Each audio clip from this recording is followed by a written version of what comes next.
नमस्कार दोस्तों, स्वागत है आप सभी का आज की हमारी इस वीडियो में, जहां आप जानेंगे 5G नेटवर्क के बारे में, वो भी पूरी जानकारी।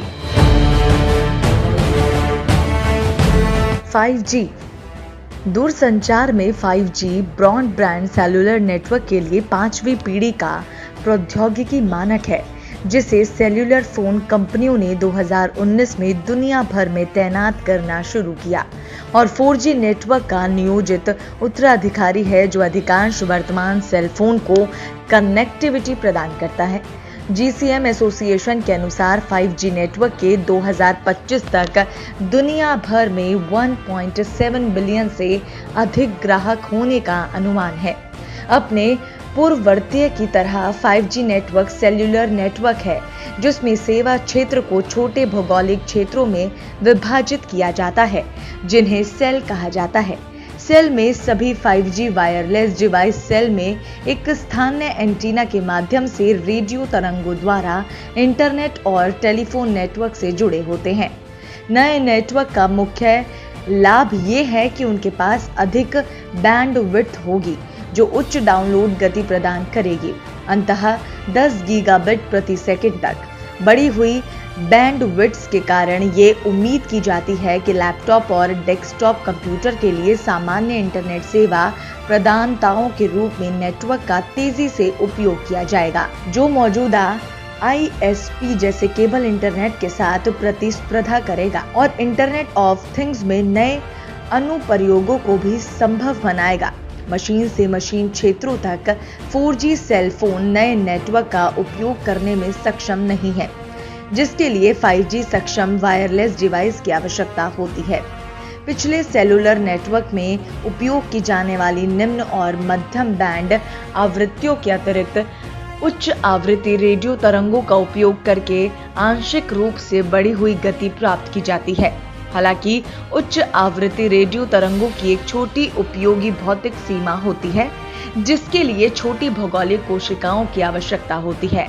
विस्तृत सेवा के लिए 5G नेटवर्क 3 फ्रीक्वेंसी बैंड तक काम करता है, निम्न, मध्यम और उच्च।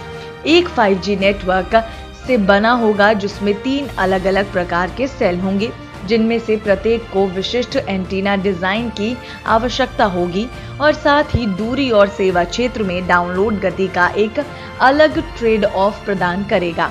5G सेल फोन और वायरलेस डिवाइस अपने स्थान पर सीमा के भीतर उच्चतम गति एंटेना के माध्यम से नेटवर्क से जुड़ते हैं। अवलोकन: 5G network digital cellular network है, जिसके लिए सर्विस एरिया को छोटे भौगोलिक सेल में बांटा गया है। सेल में 5G वायरलेस डिवाइस एक स्थानीय एंटीना सरणी और सेल में कम शक्ति वाले स्वचालित ट्रांसफर यानी कि ट्रांसमीटर और रिसीवर के साथ रेडियो तरंगों द्वारा संचार करते हैं।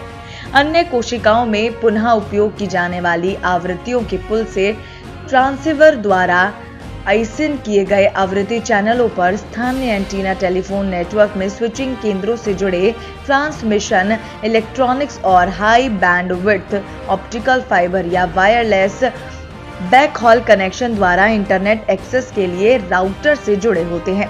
अन्य सेल नेटवर्क की तरह एक सेल से दूसरे सेल में जाने वाला मोबाइल डिवाइस स्वचालित रूप से वर्तमान सेल को सौंप दिया जाता है। 5G प्रति वर्ग किलोमीटर में 1 लाख उपकरणों का समर्थन कर सकता है, जबकि 4G उस क्षमता के केवल 10वें हिस्से का समर्थन करता है। नए 5G वायरलेस उपकरणों में 4G LTI क्षमता की है, क्योंकि नए नेटवर्क सेल के साथ संबंध स्थापित करने के लिए 4G का उपयोग करते हैं। साथ ही उन स्थानों पर जहां 5G पहुंच उपलब्ध नहीं है, कई नेटवर्क ऑपरेटर अतिरिक्त क्षमता के साथ साथ उच्च थ्रूपुट के लिए मिलीमीटर तरंगों का उपयोग करते हैं। माइक्रोवेव की तुलना में मिलीमीटर तरंगों की सीमा कम होती है, इसलिए कोशिकाएं छोटे आकार तक सीमित होती हैं। मिलीमीटर तरंगों को भी दीवारों के निर्माण से गुजरने में अधिक परेशानी होती है।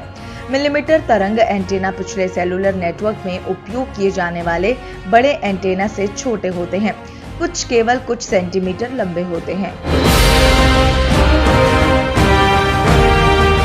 उपयोग क्षेत्र: ITU-R में 5G की बढ़ी हुई क्षमताओं के लिए 3 मुख्य अनुप्रयोगों क्षेत्रों को परिभाषित किया है। वो enhanced mobile broadband ultra reliable low latency communication और मैसिव मशीन टाइप कम्युनिकेशंस है। 2020 में केवल EMBB तैनात है, अधिकांश स्थानों में और कई वर्ष दूर है। एनहांस्ड मोबाइल ब्रॉडबैंड तेजी से कनेक्शन, उच्च थ्रूपुट और अधिक क्षमता के साथ 4G लाइट मोबाइल ब्रॉडबैंड सेवाओं से प्रगति के रूप में 5G का उपयोग करता है। इससे स्टेडियम, शहरों और संगीत कार्यक्रमों जैसे उच्च यातायात वाले क्षेत्रों को लाभ होगा। अल्ट्रा विश्वसनीय कम विलंबता संचार मिशन महत्वपूर्ण अनुप्रयोगों के लिए नेटवर्क का उपयोग करने के लिए संदर्भित करता है, जिसके लिए निर्बाध और मजबूत डेटा विनिमय की आवश्यकता होती है। बड़ी संख्या में उपकरणों से जुड़ने के लिए मैसिव मशीन टाइप कम्युनिकेशंस का उपयोग किया जाएगा। 5G तकनीक 50 अरब कनेक्ट IoT उपकरणों में से कुछ को जोड़ेगी। अधिकांश कम खर्चीले वाईफाई का उपयोग करके 4G या 5G के माध्यम से संचालित होने वाले ड्रोन आपदा से उभरने के लिए प्रयासों में सहायता करेंगे। आपातकालीन प्रतिक्रियाकर्ताओं के लिए रियल टाइम डेटा प्रदान करेंगे। अधिकांश कारों में कई सेवाओं के लिए 4G या 5G सेलुलर कनेक्शन होगा। स्वत कारों को 5G की आवश्यकता नहीं होती, क्योंकि उन्हें वहां संचालित करने में सक्षम होना चाहिए जहां उनके पास नेटवर्क कनेक्शन नहीं है। हालांकि अधिकांश स्वायत्त वाहनों में मशीन की उपलब्धि के लिए टेली ऑपरेशन की सुविधा भी होती है और ये 5G तकनीक से बहुत लाभान्वित होते हैं। जबकि रिमोट सर्जरी 5G पर की गई है। अधिकांश रिमोट सर्जरी फाइबर कनेक्शन वाली सुविधाओं में की जाएगी, आमतौर पर किसी भी वायरलेस कनेक्शन की तुलना में तेज और अधिक विश्वसनीय। स्पीड 5G की गति 50 मेगाबाइट से लेकर गीगाबाइट तक होगी। सबसे तेज 5G को mmWave के नाम से जाना जाता है। 3 जुलाई 2019 तक AT&T के 5G नेटवर्क पर MiWave की शीर्ष गति 1.1 गीगाबाइट थी। सब 6 gigabyte 5G mid band 5G अब तक का सबसे आमतौर पर 100 और 400 मेगाबाइट्स के बीच डिलीवर करेगा, लेकिन mmWave की तुलना में बहुत अधिक पहुंच होगी। विशेष रूप से बाहर लो बैंड स्पेक्ट्रम सबसे बड़ी रेंज प्रदान करता है, जिससे किसी दिए गए साइट के लिए अधिक कवरेज क्षेत्र होता है, लेकिन दूसरों की तुलना में धीमा होता है।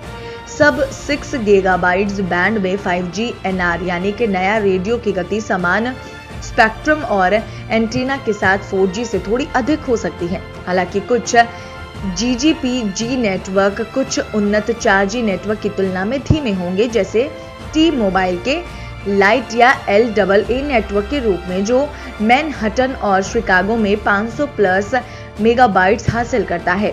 5G विनिर्देश लाइसेंस असिस्टेंट एक्सेस की भी अनुमति देता है, लेकिन 5G में LAA अभी तक प्रदर्शित नहीं किया गया है। मौजूदा 4G कॉन्फ़िगरेशन में LAA जोड़ने से गति में प्रति सेकंड सैकड़ों मेगाबाइट्स जुड़ सकते हैं, लेकिन ये 4G का विस्तार है, 5G मानक का नया हिस्सा नहीं है।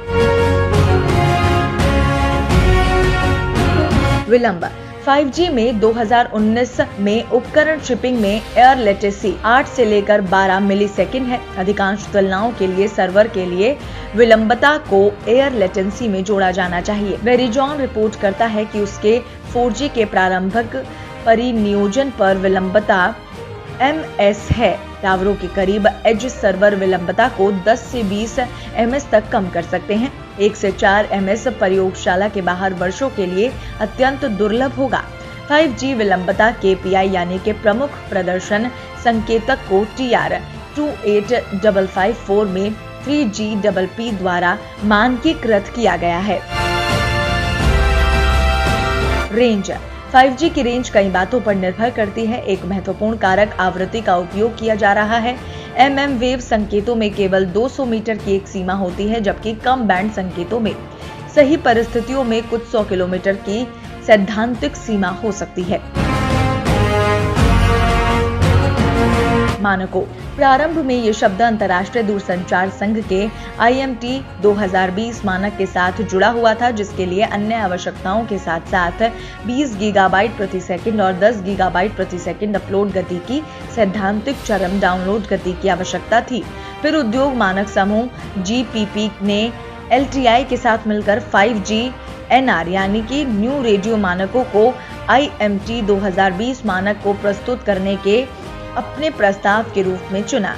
रिलीज 15 में 3GPP 5G विनिर्देशों का पहला चरण 2019 में पूरा होने वाला है। रिलीज 16 में दूसरा चरण 2020 में पूरा होने वाला है। 5G NR में कम फ्रीक्वेंसी 6 गीगाबाइट से कम और 24 गीगाबाइट से ऊपर की फ्रीक्वेंसी FR2 शामिल हो सकती है। हालांकि 4G हार्डवेयर गैर स्टैंड अलोन पर 5G NR सॉफ्टवेयर का उपयोग करते हुए प्रारंभिक FR1 तैनाती में गति और विलंबता नए 4G सिस्टम की तुलना में केवल थोड़ा बेहतर है, जिसका अनुमान 15 से 50% बेहतर है।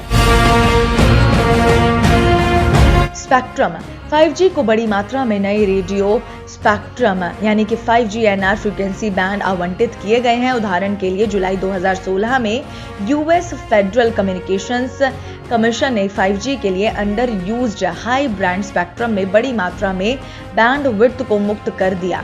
स्पेक्ट्रम फ्रंटियर्स प्रस्ताव यानी कि SFP ने मिलीमीटर लहर बिना लाइसेंस वाले स्पेक्ट्रम की मात्रा को 2 गुना कर 14 गीगाबाइट्स कर दिया और FCC द्वारा आज तक लाइसेंस प्राप्त लचीले मोबाइल उपयोग वाले स्पेक्ट्रम की मात्रा को 4 गुना बनाया है। मार्च 2018 में यूरोपीय संघ के सांसदों ने 2020 तक 3.6 और 26 गीगाबाइट्स बैंड को खोलने पर सहमति व्यक्त की। मार्च 2019 तक कथित तौर पर 52 देश क्षेत्र, विशेष प्रशासनिक क्षेत्र, विवादित क्षेत्र और निर्भरता है, जो औपचारिक रूप से स्थलीय 5G सेवाओं के लिए कुछ स्पेक्ट्रम बैंड शुरू करने पर विचार कर रहे हैं। 5G के लिए उपयुक्त स्पेक्ट्रम आवंटित के संबंध में परामर्श कर रहे हैं। 5G के लिए आरक्षित स्पेक्ट्रम है, फ्रीक्वेंसी की नीलामी की योजना की घोषणा की है या पहले ही 5G उपयोग के लिए स्पेक्ट्रम आवंटित कर चुके हैं। विद्युत चुंबकीय व्यवधान विभिन्न 5G प्रस्तावों द्वारा उपयोग किया जाने वाला स्पेक्ट्रम निष्क्रिय रिमोट सेंसिंग के निकट होगा, जैसे कि मौसम और पृथ्वी अवलोकन उपग्रहों द्वारा विशेष रूप से जल वाष्प निगरानी के लिए हस्तक्षेप होगा और प्रभावी नियंत्रण के बिना संभावित रूप से महत्वपूर्ण होगा। कुछ अन्य पूर्व समीप स्थित बैंड उपयोगों के साथ पहले से ही हस्तक्षेप में वृद्धि हुई है। उपग्रह संचालन में हस्तक्षेप वाणिज्यिक विमानन जैसे क्षेत्रों में काफी हानिकारक आर्थिक और सार्वजनिक सुरक्षा प्रभावों के साथ संख्यात्मक मौसम पूर्वानुमान प्रदर्शन को बाधित करता है। तो दर्शकों, आपको ये वीडियो कैसी लगी हमें कमेंट बॉक्स में जरूर बताएं। साथ ही हमारे चैनल को सब्सक्राइब करके वीडियो को लाइक करना बिल्कुल ना भूलें। इस वीडियो को देखने के लिए आप सभी का धन्यवाद।